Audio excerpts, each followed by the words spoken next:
I guess we're live. I like pushing live. Hello, we're live. Premed office hours. It is episode 100 and something. 178. What's going on? What's going on, my friends? My name, Ryan Gray, Dr. Ryan Gray, whatever you want to call me.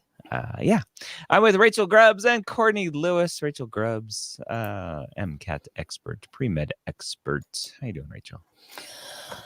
I'm good. I'm excited to be here. This is always a fun part of my week. Courtney Lewis, former director of admissions at Burrell College of Osteopathic Medicine and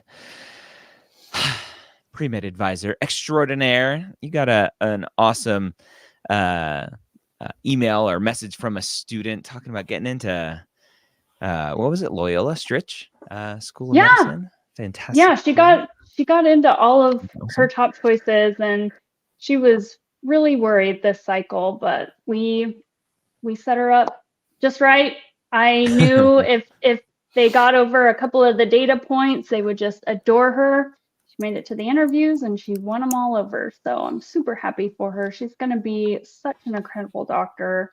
But yeah, I mean, we've been getting people into Rush and Loyola and UCSD and Georgetown. So yeah, been a good cycle. I love to see that. Those emails. I mean, you're so enormously qualified, and we've known that. There's a reason we were excited to have you join the team. But I know one of the things we've talked about, Courtney, is sometimes students see your bio and they're like, oh, so she's a DO school specialist. And I'm like, no. Yeah. Courtney is a med school application specialist. She can do AMCAS, ACOMAS, and TMD SAS. And we've all known that. Yeah. And now we have all this proof, and it just makes me really happy. Like, she does it all, friends. Yeah. It's nice. It's nice to get those results, and, you know, there's definitely strategy to it. You know, they've done all the hard work, but the packaging matters and the timing matters. So yeah, it's nice to have them work so hard and have it be very fruitful. So yeah. Yep. If you are new here, we are here almost every Wednesday answering your questions on Premed office hours. Go over to premed.tv to ask your questions. That's our YouTube channel. We are here for the next hour or so, 55 minutes at this point, to answer your questions. Think of us as free pre-med advisors. And if you are applying to medical school and want some of Courtney's expert advice or any of our other small team of advisors, go over to medicalschoolhq.net and check out our advising options, how we can help you. So let's rock and roll.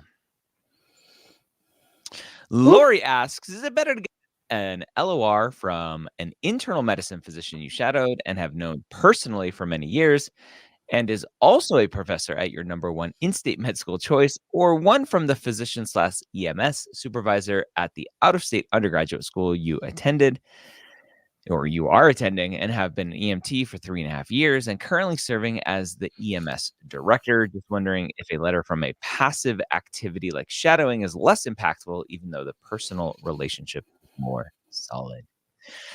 Oh, Courtney, I love the nuance of this question, right? It's not just, hey, should I get one from an internal medicine physician or an EMS director, right? There's a lot of nuance that we can go off. So with this one, I would just caution you.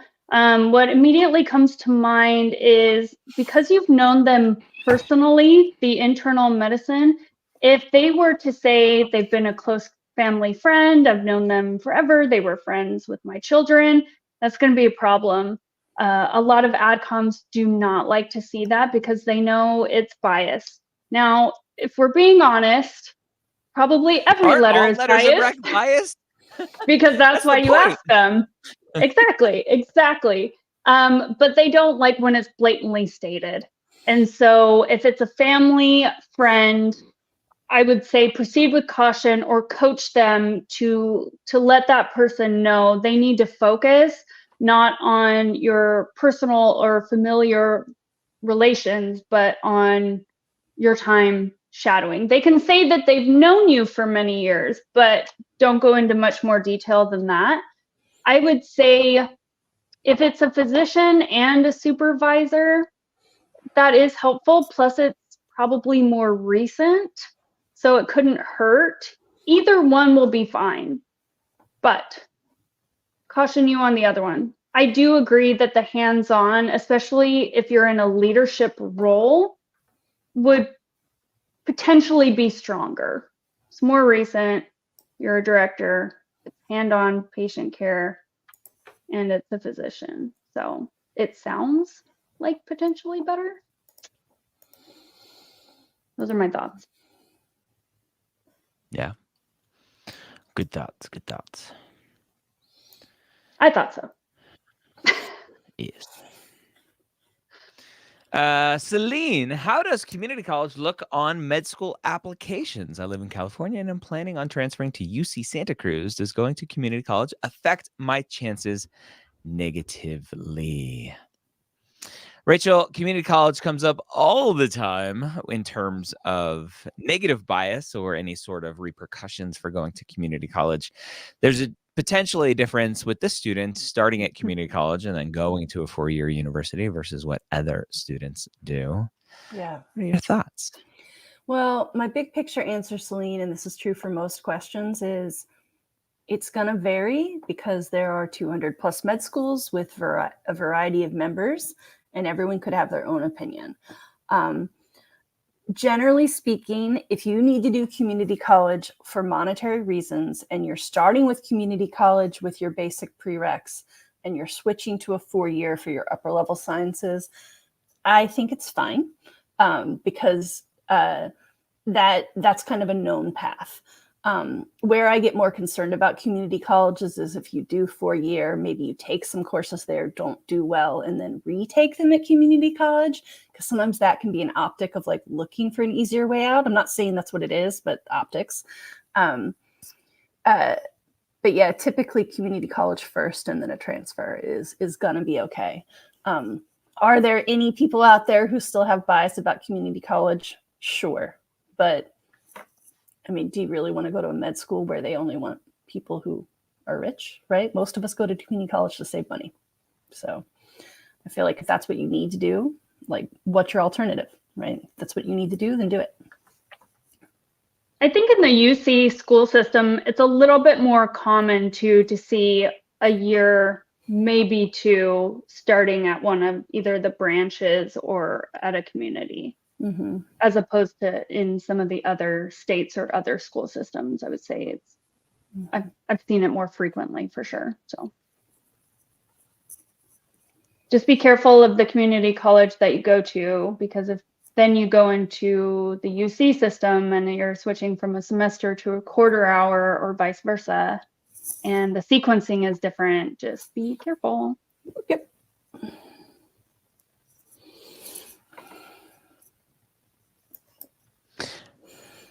All right, I'm going to stop doing cameras. Whoever wants to control cameras can control them. I'll stop doing them. Natalie, good morning. Sorry I joined late. So we could have a foreign MD LOR. I thought LORs had to be US MD. Thank you. Courtney, are you aware of any rules or laws or thoughts around that? Strong preferences. I'm not sure if there's any blanket rules. Obviously, if it's I've seen ones that have been in Spanish or other languages, and so you would need kind of a verified translated version of that, so it may be a little bit of a hassle. I would say there's certainly a very strong preference towards a US based physician though, so I don't know if this would be a very good option. It is what it is, I would say. Mm-hmm. Celine, I had to take it because I don't feel ready to live far away. Yeah. Oh, I think that's a follow-up to the community college. The community college. Yeah. Yep. Yep. It's fine. It's a quiet morning because it's finals, graduation, people getting ready to leave for the holidays. We should probably make this the last office hours of the year. I don't know if we planned on having it next month, next week. Yeah, I don't know. Whatever. I know the last week of the year is scheduled off, but I don't know about next week. Yeah. But yeah, I often refer to you guys as popcorn kernels, you know, because it like takes a while to heat up and then it's insane. And then there's the little pops at the end, right? But we are not getting our critical mass of heat today. Want to talk about hobbies and hopes and dreams? I was going to say it's December 13th. Happy birthday to Dr. Taylor Allison Swift. She is a flawed human being. We do not expect her to be perfect, but glad she's on this planet. What are your thoughts about her and Travis Kelce? Whatever, man. It's her own life. All right, let's see what Victoria wants to talk about. Part? What? I want to know what the flawed human being comment was about. Oh, she has so much growth to do. Like, if I think about her in a political perspective, if I think about all the power she wields and the way she chooses not to use it for good most of the time, I can get really mad at myself. So I mostly just have to think, amazing songwriter, and then stop there. You're going to have people up in arms. Those are like fighting words, Rachel. I love her. And also. That's funny. Let's see what Victoria has to say. This is a safer topic. Let's pivot that. Victoria asking, I'm beginning a post-bacc summer 2024. I'm a career changer that has no prereqs, hence the formal post-bacc. When do you suggest I take the MCAT? Also, when should I apply to med school? Rachel, we have a tool that has a timeline built in. Yeah, it's this thing called Mapped. I don't know if you guys have heard about it. Sandy maybe can find a banner and throw up a link to Mapped for us. So map.com, Victoria, is a great place to go create a free account. Right now, we're doing a banner at the bottom that talks about Pro. So there's a paid level that you may or may not want to use, but there's a free account that has tons of good stuff. Our hope is that eventually all pre-meds find Mapped so helpful that they want to create an account. You can put in the information you've done so far. You say you're a career changer, so that's not going to take much. And we can kind of help you map out. There's a customized roadmap. That's here's where I am, here's what I need to do, here's when I think I can start med school. It's going to take you probably in the neighborhood of 2 to 3 years to get through all your prereqs. Maybe, it just depends on how fast your schedule is. You need to take the MCAT roughly 18 months before you apply. Like, this is a complicated thing. So rather than me trying to map it all out for you verbally, my advice, Victoria, is go create a Mapped account. And whether or not you use the Pro, like if you upgrade to the paid membership, in your first couple weeks, everyone gets access to the paid membership level. That's part of your free trial. So put in what you can and then go to the advising. There's a tab where you can message us and figure out what you can figure out. And then if you've got more questions, ask there. And several of the MSHQ advisors, the Mapped advisors, it's the same group, rotate through there, and we'll answer your questions within about a business day.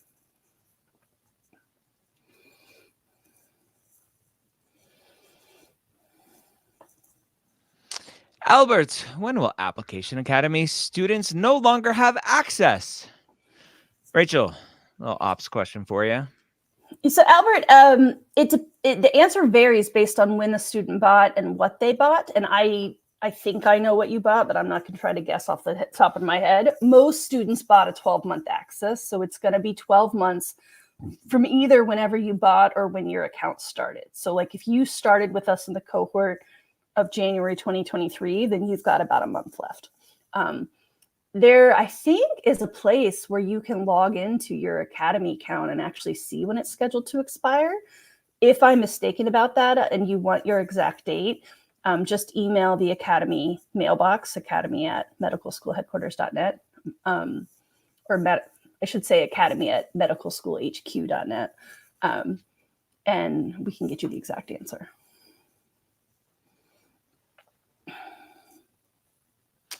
Rania, is it okay to reach out to the Dean of Diversity and ask questions or seek advice? Courtney, as a former director of admissions, you're kind of working side by side with these other deans and directors. How kosher is it for someone to reach out to a dean of diversity and poke and prod them? Well, when you put it like that, I would say proceed with caution. If you are seeking information that's maybe not available on the website or wanting to get involved in some way, then sure, contact that office and see if that person would be willing to talk to you.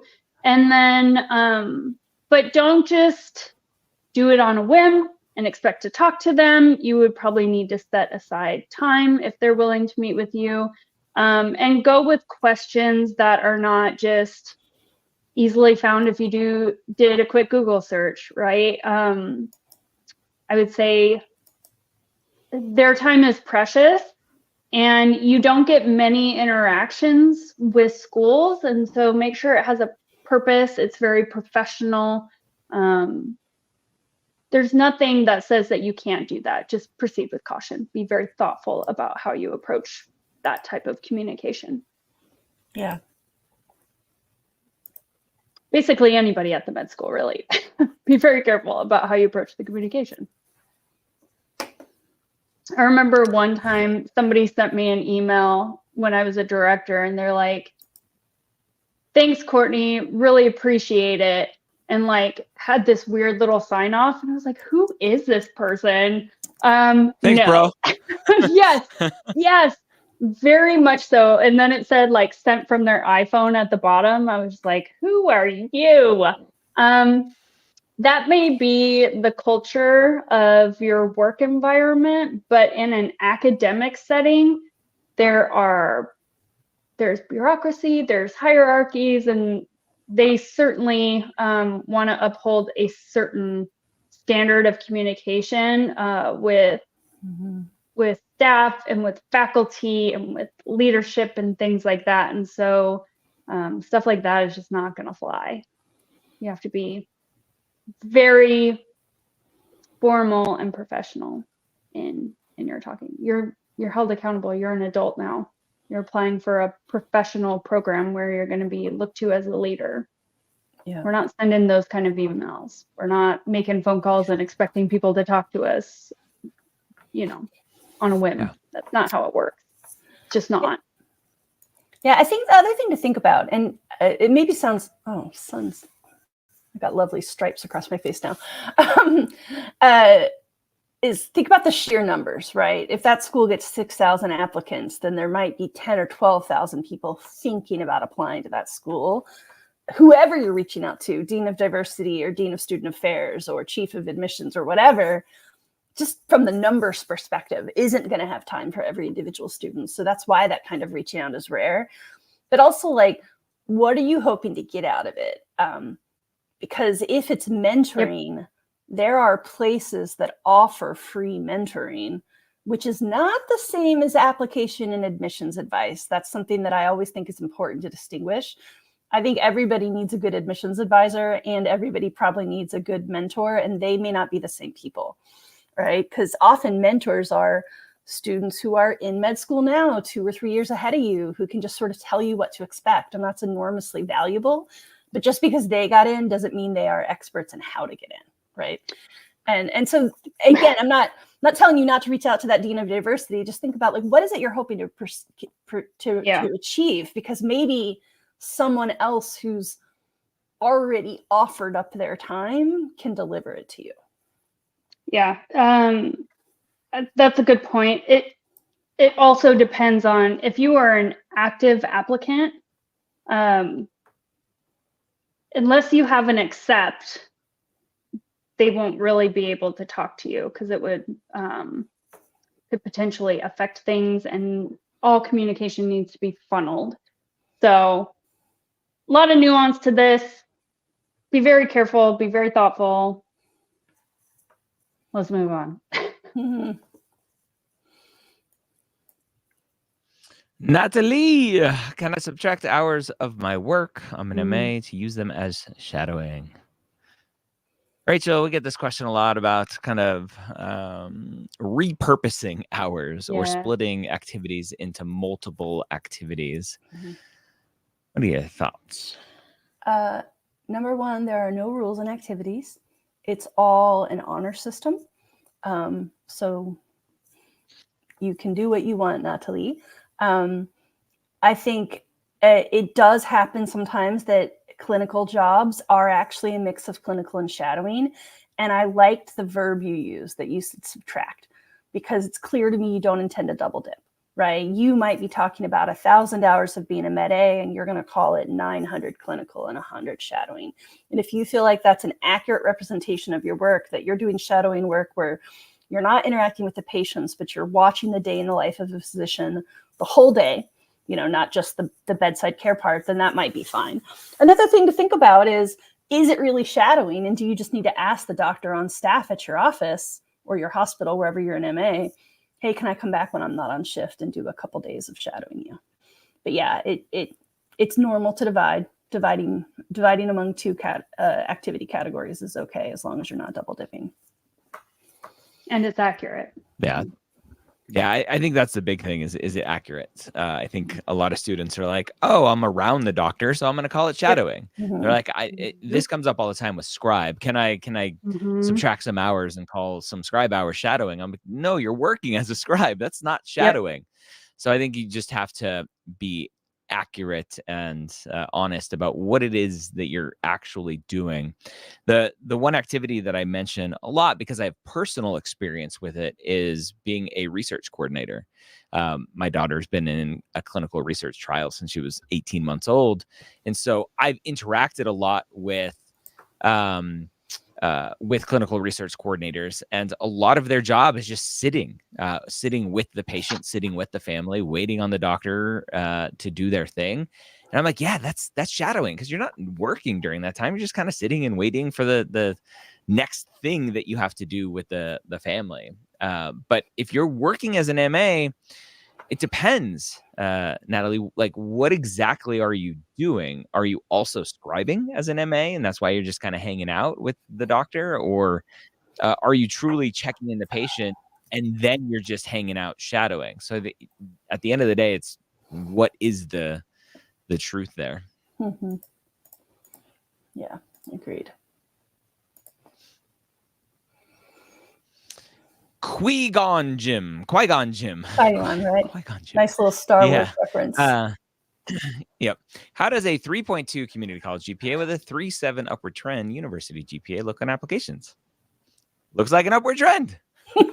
Should I be worried or take a post-bacc? I was at community college for 1.5 years and university for 3.5 years.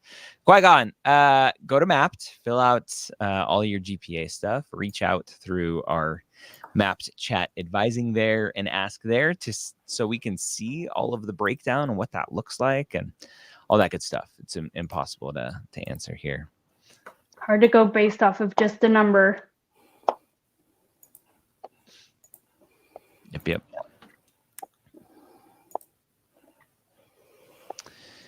Hey, Jean St. Pierre.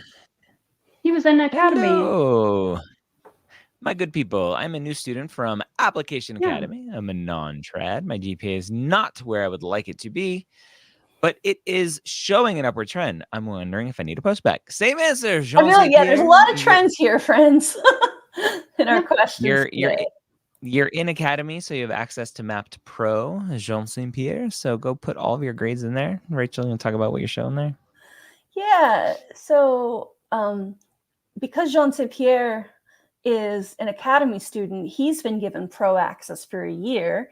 But everything I'm showing you right now on this dashboard is available on the free level of account. So you can enter all your courses, and we will calculate for you your GPA just like the med schools do. And I saw a couple other questions in the chat. Somebody said, does AMCAS count pluses and minuses? Well, AMCAS does not count A+, but it counts other pluses and minuses. TMD-SAS, however, doesn't count pluses and minuses. And so I could rattle off a bunch more rules to you guys. And if you want to do this in a spreadsheet, you can. There are spreadsheets out there. But if you just enter your transcripts exactly like they're written into Mapped, we will do all that math for you. So I think this is a big plus. It's not rocket science. Like I said, we had a free spreadsheet on Med School HQ before we created these lovely charts here on Mapped, but this is a great way for me to visualize trends. You can look at it by application service because they do calculate differently, so the numbers are a little different. And then I'm clicking on this tiny little more detail button here. This is one of my favorite ways to look at trends. So med schools can slice and dice GPA a million ways. We're slicing dicing about 5 ways here for you, just to give you an idea of what they can do. But if you're worried about your trends, you're telling us years, but you're not telling us semesters, right? If you've got 60 credit hours of an upward trend over a year and a half, that's really powerful. If in that year and a half you took 1 class a semester, so it's like 15 credits, well, that's not as impressive, right? So these kinds of charts are going to give us an amount of detail that you just can't communicate in a quick YouTube question. And then when you've put all this in, again, you can come here to advising and ask us if you've got questions.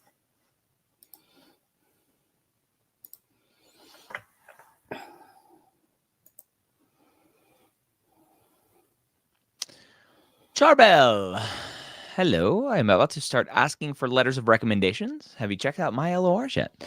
I have a couple of professors in mind. Any tips on how to pick would be the best writer for me?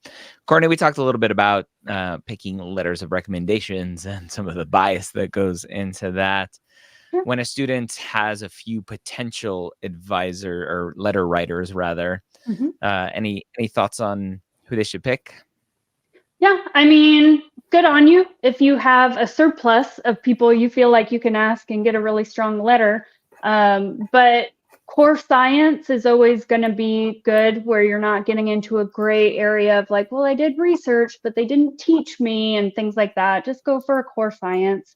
Hopefully somebody that you've taken multiple classes with or you attended office hours with, so it wasn't just, well, it looks like they did okay in my lecture. Not TAs or assistant professors or anything like that. So core professors, and then, position. So it's really kind of up to you. What can each person offer? Is it a new and different perspective? What qualities do you think that they would kind of help highlight? Things like that. But at the end of the day, it's kind of hard to say who you should pick. Title-wise, we can tell you who to pick, but relationship-wise will have to be your decision. What do you mean by title-wise? Because some students may hear that and go, oh, they're going to tell me to go for the more prestigious title. No, I just meant by like, a graduate student like TA versus a full-on professor. Yeah. So those types of things that don't get you into a gray area. You want to meet the qualifications and not be the 1 out of 6,000 asking for some type of gimme, because they're not going to budge. Yep. They don't have to, and they have to hold everybody to the same standard. So pick from within those standards who you feel will actually write it and write it on time and write you a strong letter that's beyond just, well, they showed up to class. And sometimes that's all you can get, right? And it is what it is. But yeah, sometimes I think about letters of rec as like piggy banks. Maybe there's a better analogy or metaphor, but like you've got to put some stuff into it to get some stuff out.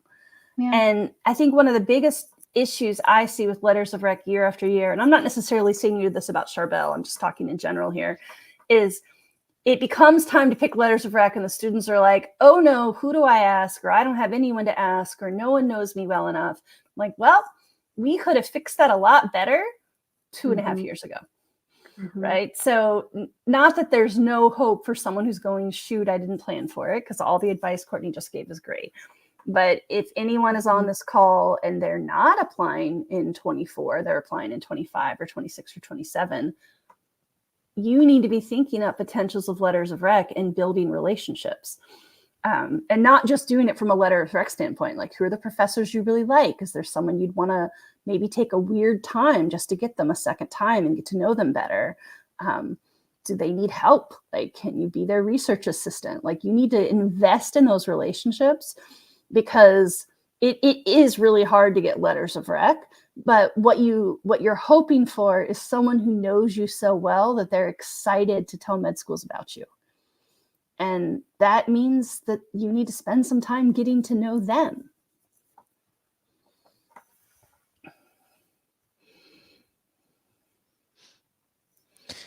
Malay, I'm pursuing a do-it-yourself post-bacc. I'm worried I may not be able to get my GPA to increase as much. So to just focus on getting consistent high grades or raise my science GPA above a 3.0. Courtney, I love asking you this question because at your former institution, you guys had a hard cutoff of 3.0. And so even if a student had 100 credits at a 4.0, if they were still below that 3.0 mark, you wouldn't take a look at their application. But that's not true across the board. Right. What should a student do in this situation? Get as many good grades as you can. I mean, at some point, if you have 150, 170 credits, you're right. You can get 6 semesters of straight A's, and that needle is not moving. So that's specifically why a lot of schools don't get that granular in setting a minimum GPA cutoff, because it would rule out people who are now tremendous students who maybe weren't when they first started, but they accumulated a lot of credit hours. So that's why we also say it's hard to tell you yes or no based just on a number, because everybody's journey to that number is very different. So I would say, are you taking a decent course load to show that you can handle multiple science courses at once, or are you working full time and taking them here and there? Both are good, because you're taking on multiple things at once. Or, are you only working part time and only taking one class, because that may not be quite as convincing. But do what you can when you can. Just know some schools will give you latitude on the GPA if they get into your record and they notice all of those good grades and the upward trend. But a few of them do have those hard cutoffs. So doing your research ahead of time will always be beneficial. It'll save you some time, some money. On the back end, you won't fill out secondaries unnecessarily or do designations. But I think most schools are open to looking just to see if there is that trend, and if it was just 10 years ago you did really poorly. So still doable, seen it done. Shock value wise, like, it's not ideal, right? It's not going to be like, oh, this is clearly going to be an easy one, but we hear about people with perfect stats not getting in all the time. So it's, you have to look at each application. I was trying to find, I think it was on Instagram recently. Where is it?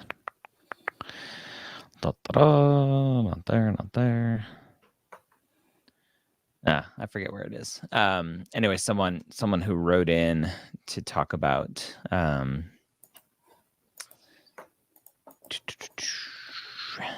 so this is a student, at the beginning of the year, I was a reapplicant with a sub 3.0 GPA, even after a post-bacc. Today, I'm an accepted student with multiple offers, both MD and DO. It's just, you have to show academic ability. And some schools are going to like it, and some schools won't. And it's just the game you have to play. It comes down to kind of if you do a role reversal, right? For any part of your application that you may be worried about, if you say, what are the risk points they may see or identify? You would probably pick the same places. What can you do to proactively address those things before you get to the no, right? So if you think, well, the GPA is low, so they're probably going to look pretty hard at my academics. You're right. They are going to.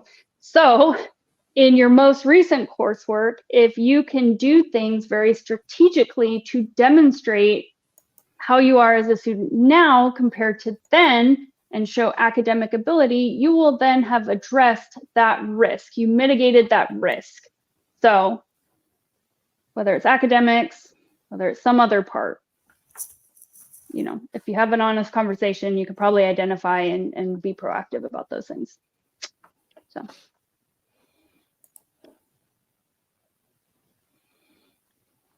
Victoria, the Post-bacc program is 12 months. I just signed up with Mapped. I do have a question about the GPA calculator show upward trend. I have a bachelor 2.3, master 3.3, PhD 3.8.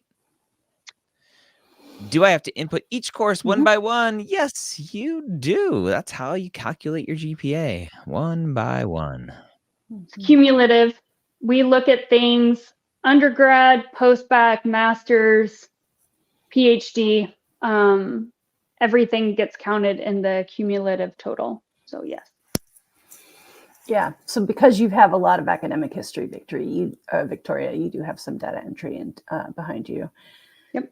We have looked into various automated processes. It is incredibly challenging, just because every single school does transcripts a little differently. So I hate transcripts. Maybe one day, but right now, turn on some mindless TV and just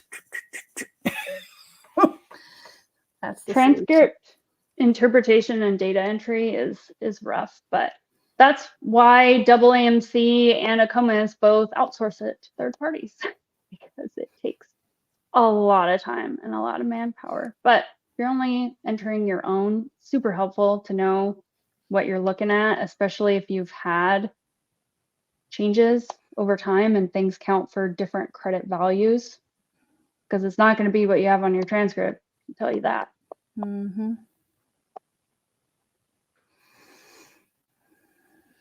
Lorena, I'm doing a post-bacc program. Lots of post-bacc people today, but I was told because of my low science GPA, I can't apply to a U.S. medical school. Should I give up on my dream or should I do a master's and try to apply after that? Rachel, we've beaten a dead horse, as they say, about GPAs and post-baccs and masters. Is there ever a point where we should tell a student, anyone should tell a student, you can't apply to a U.S. medical school? I don't believe so. Yeah, Lorena, I don't know who said that to you. I don't even know if they were an expert, right? Was it someone at your post-bacc program, which would break my heart? Was it some uncle who doesn't know anything about med school? That also breaks my heart. Like, why are people being Debbie Downers to you? Here's the reality. Applying to med school is extremely challenging, and it takes a lot of work. And I don't know how low your GPA is. I don't know how many credits you have to overcome. So I can't give you any specifics here. But I think if you want to do it, you can still work for it. So the question will be, how long do you have to work and what all do you have to do? But if you're in a post-bacc right now, I don't see any point in talking about a master's. It seems like right now what we should talk about is, how's your science GPA? Like, I can't tell if you're saying low science GPA in your post-bacc or prior. But if you're in a program right now, the big question is, what am I, Lorena, doing to get the best grades I can? And that doesn't just mean, you know, studying better, right? It's figuring out your life. Like, what do you have to do to create space to do the very best you can do? Med schools are looking for people with a history of academic success because med school is a lot harder and a lot faster than undergrad. So they need to see that you can handle sustained academic rigor. So if you believe you can and circumstances are in your way, let's fix those circumstances.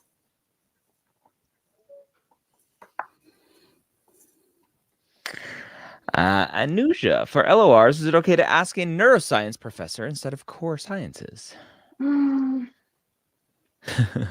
Courtney? Start getting all, you're getting into a gray area, I would say. Hopefully it was heavy science. Some schools may go based off of the course classification guides that are applicable for your GPA. So if it qualifies and gets counted under the science GPA, then yes, it would qualify. If it doesn't and it counts as other science or behavioral science or something like that, then you may be in trouble. So this is a toughie. I don't know, honestly. I don't think I can give a definitive answer that will work across the board. I think it's going to be a gray area for some schools. So risk, I would say there's some risk in using it. Yeah, I think the big question is it more psychology heavy versus kind of brain chemistry heavy, more science. So yeah. Proceed with caution. Fluffy cookie. How should AP scores be reported on an application? Oh Lord, I remember the AP discussion forever when we were building Mapped. Rachel. Yeah, so weirdly, this is one I still have pretty well memorized. I've told you guys I read the AMCAS handbook cover to cover once a year, and I can't retain it all, but this one is locked in. So you don't report AP scores on your AMCAS. On AMCAS, if your college gave you a specific course credit, you list it as that course. So if they said your AP English 5 counts as English Honors 111, then you just list English Honors 111. If they say your AP 5 counts as 5 credit hours full stop, then there's a different way you can list it. And then when in doubt, Fluffy Cookie, go read the handbooks because it can change year to year. So even if I did that letter perfect from last year's handbook, there'll be a new handbook coming out in a couple months, and we'll all need to read it cover to cover and make sure we're up to date on the latest. Monica, if you started input into the AAMC app last cycle but did not apply, does it save info into the next cycle? I don't know. Courtney, you're shaking your head yes. I believe Acomas has some ability to Acomas rolls over. Yeah, I don't believe AMCAS does. Yeah. Yeah, that's also my memory. So if you keep your ID, obviously, but no. Yeah, Acomas asks you, hey, there's a new one opening. Do you want to roll your old info in? Yeah. But yeah, I don't think AMCAS does that. I was nodding because I was understanding the question. Oh, yeah. Sheeta, hello. In the experiences section, can I include my international experiences? Since the majority of my life, I was outside of the US. My favorite button, there are no rules. There are no rules when it comes to the activity section, for the most part, right? There are a few rules there. Yeah, include them. David, does MAPT offer interview prep? My old university won't let me access career services since I graduated 5 years ago. I've been having friends assist with mock interviews, but more help is appreciated. Yeah, so we have a little confusing company structure. MAPT is our software platform. We don't do any one-on-one advising through that, but through medical school headquarters, that is where we offer one-on-one advising. Courtney was pointing to herself. Master interview prepper is Courtney, and the rest of our team is fantastic as well. So yeah, if you go to medicalschoolhq.net/advising, or just go to Medical School HQ and find that advising tab on that advising menu, we have mock interviews. Definitely. Mm-hmm. Monica, in high school, took both AP and dual enrollment at community college, so AP grades do not count, but dual enrollment does. Yep. And AP does count if they're on your college transcript. Yeah, AP counts, but varies in how it counts. Dual enrollment should always count because dual enrollment will show up on a college transcript. With AP, it's going to vary based on how it shows up on your college transcript. Yep. It's complicated, Monica. It's very complicated. 4MC, 4,000 plus paid clinical hours, 120 clinical volunteer hours, 5,000 paid non-clinical hours, 0 research hours, and a partridge in a pear tree. 396 GPA. We can throw this question out. What MCAT score would be ideal for MD schools? There is no number, my friend. We cannot prescribe numbers like that. That's not how this process works. Have you Courtney? seen the TikTok going around where it's talking about like literally the 12 days of Christmas? Each one is birds. Yeah. They're all birds. I haven't. Yeah. Every day is different birds, and you like end up with like 189 birds or something like that at the end of 12 days. It's so funny. Like, why are you trying to give me so many birds, dude? Right? So weird. I don't need a partridge. Every single one is a bird. Lauren Smith, I have a lot of shadowing experience, and soon I'll be doing a week in the OR shadowing the surgeon who did my spinal fusion 4 years ago. Cool. If it's only 34 hours still, can I still include it? 34 hours, 30 to 40 hours is a ton of hours. Yeah, Rachel, this is a very common kind of thought process in terms of experiences in general, where students think if it's not full-time for 3 years, it doesn't count. Mm-hmm. Yeah, quality over quantity, Lauren. If you think 30 or 40 is small, that says to me you have lots. Hopefully it's all great. Ryan hit his little button before. There are no rules and activities. You can submit whatever you think is worthy of submitting. With AMCAS, you only get 15 activities. ACOMAS and Texas are different because they have shorter character lengths, but more opportunities to submit activities. But so, I mean, 30 or 40 hours with the guy who it sounds like literally fixed your back. I said, guy, human. I didn't mean to assign gender to that surgeon. That sounds really powerful to me, but you have to go experience it and see. And so I think the thing to keep in mind is at this stage, just track it all, assume you're going to use it all. And then later you can decide, are some of these just not that important and I don't want to include them, or should some of them be collapsed, right? So you're not just submitting an activity that's, I shadowed this physician this hours, for any activity. The question is, was there meaning or impact? And sometimes shadowing activities are literally, sometimes that's the one that isn't much of an essay, that it's just a list of physicians and specialties. But Courtney, I've heard you say you want to know what they got out of shadowing. You would like to know things like, is it urban or rural? Is it hospital or private? And so I think some of what you have to think about, Lauren, not just with this shadowing experience, but with all your activities, is if you have a bunch of little ones, or if you had one major one and a little one, do you write 2 separate essays about them? Or is that something that gets combined into one essay? And you don't have to answer that question yet, right? So for now, assume you're going to use it, make notes, journal. And then as you get closer to actually applying, you'll start to choose which of these activities. It's not just, does it look good on my AMCAS or ACOMAS? It's which of these activities are going to create great essays where I can show impact and meaning and help the admissions officer understand me better as an applicant.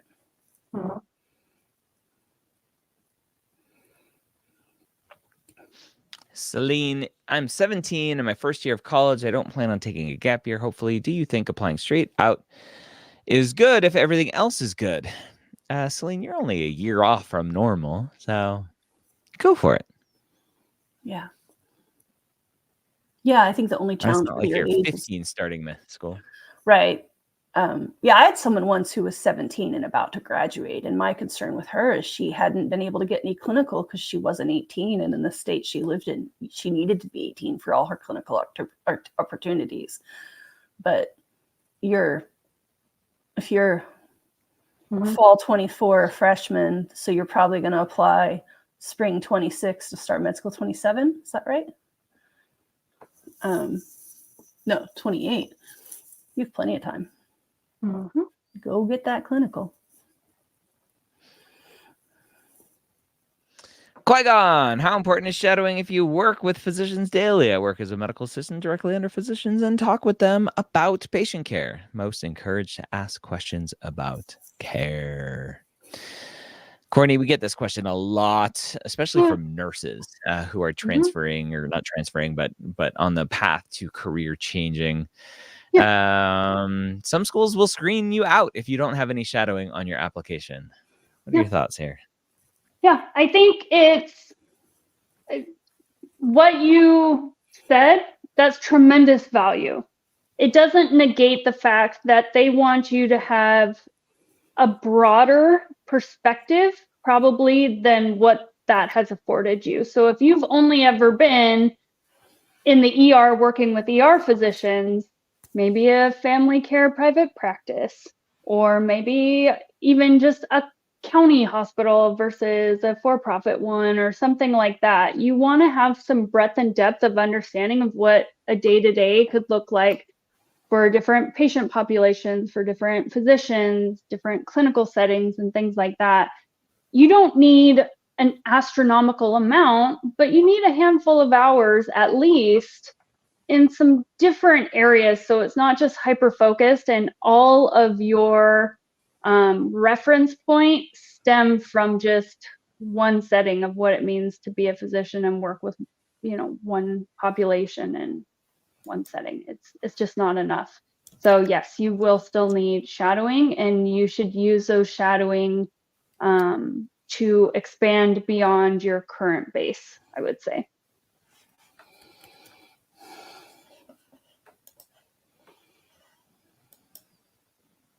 All right. A little more time for another question or two. Ooh, that's a fun fire alarm. Fun. I'm going to mute myself. All right. Qui-Gon again. If applying for MD and DO school, should I use the same personal statement for both applications, or should I write something different for each application? I like this question. Rachel, several years ago, the DO application personal statement was 4,500 characters. The MD application was 5,300. Comus then changed the DO application to 5,300 characters, which to me was a direct signal that's like, just copy and paste your AMCAS application. We're going to make it easy for you to apply to DO schools. Yeah. What are your thoughts? Yeah, I'm going to actually screen share here. So I'm in Mapped. People were asking before about, can I create an AMCAS this year, next year? You can always look in Mapped to look at essays. It's pretty small here, so I'm going to try to zoom in. It's a little bit over on the right. So if you guys can see here. Prompt for AMCAS. Use the space provided to explain why you want to go to med school. So now let me go look at a Comus. The colleges will see your personal statement. It doesn't even give you a prompt, right? It just says here, you can just submit one, right? It's like, doesn't even really give you a specific prompt. The question is always, why medicine, right? If you want to talk specifically about why a school, that's probably going to come up in secondaries. But your choice to pursue an MD or a DO is basically the same. So me, it's just one essay that you write and submit twice or maybe 3 times.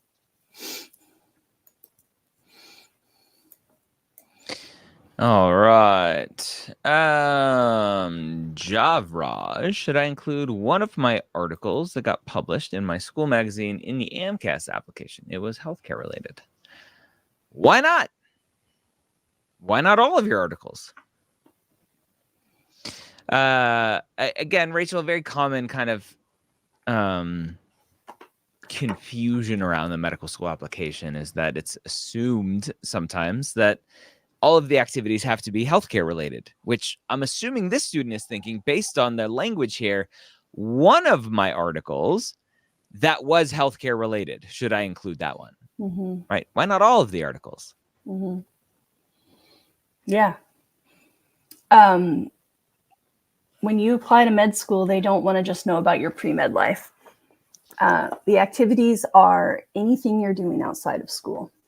And so you may not include everything you've ever done because, again, 15 activity spots for AMCAS.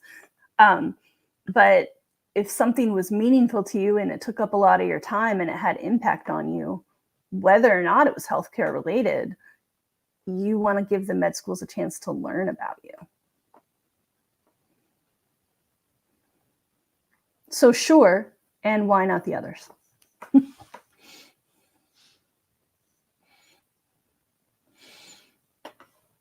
All right, looks like that was our last question, says Sandy.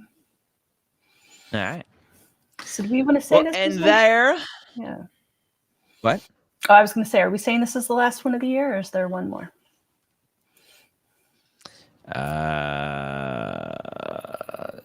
Yes, let's say that.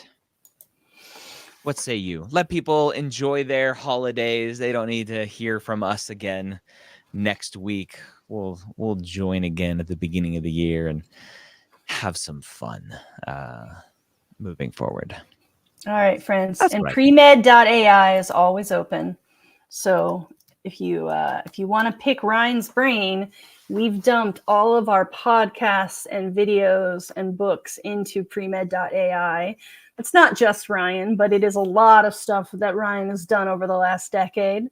It's always in there. So until you can see us live, feel free to take advantage of that free tool. It's open 24/7. Yes. Everyone have a wonderful holidays. We'll see you next year.